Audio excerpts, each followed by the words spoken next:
So guys আজি আমি তেনেকৈ বগামাটি আহিলোঁ। বহুত দিনটো ব্লগ আপলোড কৰিব পৰা নাই যিহেতু টাইমবিলাক মেকআপ নহয় আমাৰ। আজি তাইৰ বাৰ্থডে চ' স্পেচিয়েলি তেনেকৈ অলপ ফুৰিব আহিলোঁ।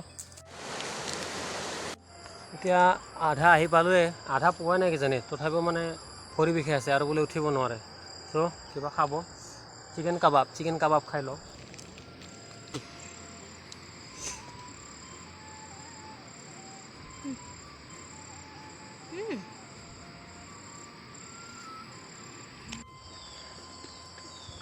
এতিয়া চাওক চিকেন কাবাব খাই কিনে পূৰা জোচ আহি গৈছে, কি ডাউৰি আছে।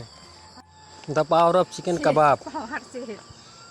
গাইজ এইটো ওপৰৰ পৰা ভিউ কি ধুনীয়া লাগে।